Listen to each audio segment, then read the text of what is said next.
بسم اللہ الرحمن الرحیم۔ السلام علیکم دوستو آج کی اس ویڈیو میں ہم آپ کو یہودیوں کی شادی کے بارے میں ایسی رسمیں بتائیں گے جن کو سن کر آپ بھی سوچنے پر حیران ہو جائیں گے کہ کیا ایسا بھی ہو سکتا ہے۔ یہودی اپنے مذہب کے علاوہ کسی اور مذہب میں شادی کیوں نہیں کرتے؟ یہودیت میں کیا عورت کی عورت کے ساتھ اور مرد کی مرد کے ساتھ شادی جائز ہے؟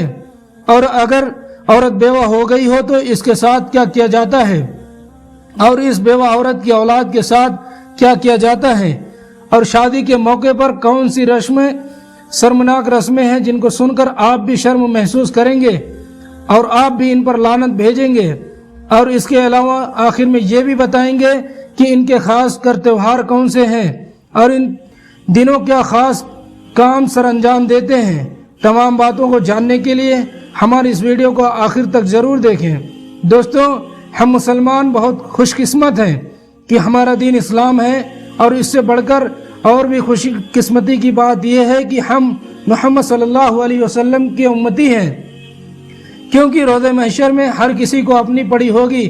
تمام انبیاء علیہ السلام صرف اپنی ذات کے لیے اللہ سے فریاد کریں گے، یا اللہ ہمیں بخش دے، لیکن اس روز صرف ایک ہی نبی ہوں گے جو اللہ سے عرض کریں گے، یا اللہ میری امت کو بخش دے، اور وہ نبی حضرت محمد صلی اللہ علیہ وسلم ہوں گے جن کے ہم امتی ہیں۔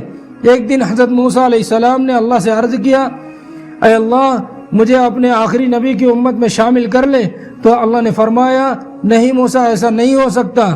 دوستو، اللہ تبارک تعالیٰ نے دنیا پر موجود انسانوں کی ہدایت اور رہنمائی کے تقریباً 1.25 لاکھ پیغمبر بھیجے تاکہ انسانوں تک اللہ کا پیغام پہنچایا جائے، پھر انہیں آگاہ کیا جائے کہ ان کا دنیا میں آنے کا اصل مقصد کیا ہے۔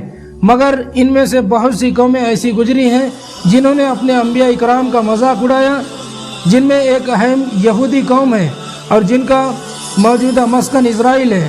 دوستو، اسرائیل وہ قوم ہے جو کہ دین اسلام کی سب سے بڑی دشمن ہے، اور وہ اسلام کا نام ختم کرنے کی کوشش میں لگے ہوئے ہیں۔ لیکن اگر ان کی ذاتی زندگی اور رسم و رواج کو دیکھا جائے تو ہم ان کو انسان تو دور کی بات جانور کہنے پہ بھی شرم محسوس کریں گے۔ دوستو، یہودی دنیا کی وہ قوم ہے جس نے اپنے ہی مذہب میں اتنی تبدیلیاں کر رکھی ہے کہ جس سے بہت سے یہودی بھی ناواقف ہیں، اور یہاں تک کہ انہوں نے تورات میں بھی ایسی تبدیلیاں کی جن کا مقصد دنیا کے تمام یہودیوں کو فلسطین میں آباد کرنا ہے۔ یہودی وہ واحد قوم ہے جو کہ اپنے مذہب کے علاوہ کسی اور مذہب میں شادی نہیں کرتے، کیونکہ وہ سوچتے ہیں کہ ہمارے مذہب میں کوئی اور مذہب شامل نہ ہو جائے، اگر نسل بڑھے تو صرف یہودیوں کی بڑھے۔ ان کے مذہب کے مطابق ایک یہودی اپنی بھتیجی یا بھانجی سے شادی کر سکتا ہے، لیکن ایک بھائی اپنی بہن سے شادی نہیں کر سکتا۔ ان کی شادیوں میں ایک دلہن اپنے پورے بدن کو چھپاتی ہے، اور یہاں تک کہ وہ اپنے چہرے کو چھپا لیتی ہے تاکہ وہاں پر موجود مہمان دلہن کے چہرے کو نہ دیکھ سکیں۔ ان کا شرمناک عقیدہ یہ بھی ہے کہ ایک مرد دوسرے مرد اور ایک عورت دوسری عورت سے شادی کر سکتی ہے، جس کو ہومو سیکسول شادی بھی کہتے ہیں، اور اس شرمناک عقیدے کو انہوں نے پوری دنیا میں پھیلا دیا ہے۔ لیکن بعض یہودی اس رسم کے خلاف بھی ہیں۔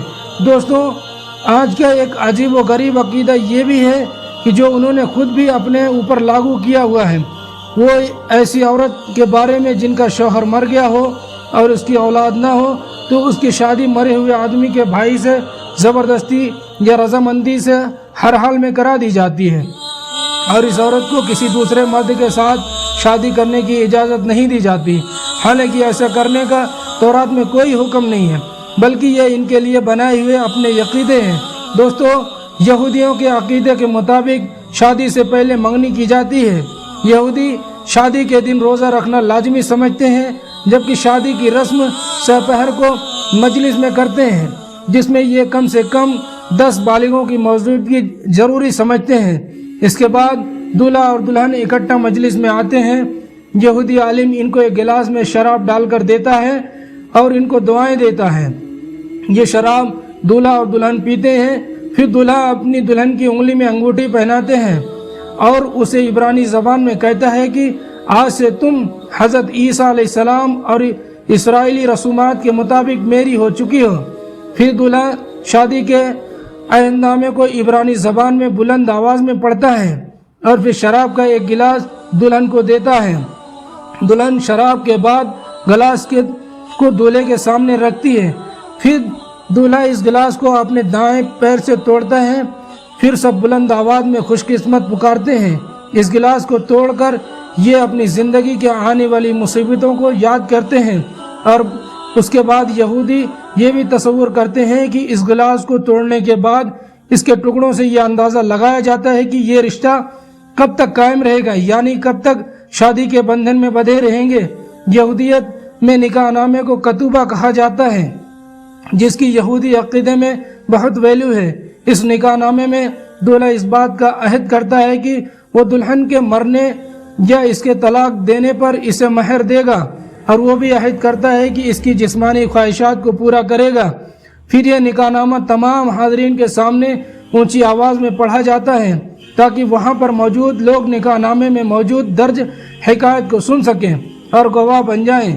یہودی نکاح نامے کو بہت قیمتی اور مبارک خیال کرتے ہیں اور اسے ایک فریم میں ڈلوا کر بعد گھر میں رکھتے ہیں۔ دوستو، اگر یہودیوں کے عقیدے کو دیکھا جائے تو اس میں عورت کا مقام بہت پست ہے کہ جب حضرت حوا علیہ السلام نے حضرت آدم علیہ السلام کو جنت میں پھل کھانے پر مجبور کیا تو ان دونوں کو جنت سے نکال دیا گیا، تو اس کے بدلے عورت کو حیض جیسی سزا کا سامنا کرنا پڑا۔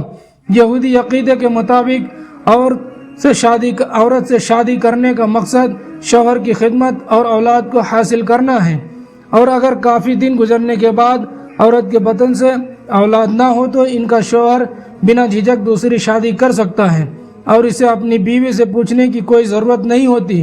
اور دوسری طرف یہودی اپنی بیوی کو چھوٹی سی بات پر طلاق بھی دے سکتا ہے، کوئی بھی ان کے عقیدے کے مطابق ان کو یہ حق حاصل ہے۔ اور دوسری طرف ایک طلاق شدہ عورت دوسری شادی نہیں کر سکتی، اور اگر کسی عورت کا شوہر مر جاتا ہے اور بیوہ ہو جاتی ہے تو اس کی شادی زبردستی یا رضامندی اس کے شوہر کے بھائی سے کر دی جاتی ہے، جبکہ دوسری طرف دین اسلام میں عورت کو بہت بڑا مقام حاصل ہے اور عورت کو معاشرے میں مرد کے مشابہ قرار دیا گیا ہے۔ السلام علیکم ورحمۃ اللہ وبرکاتہ۔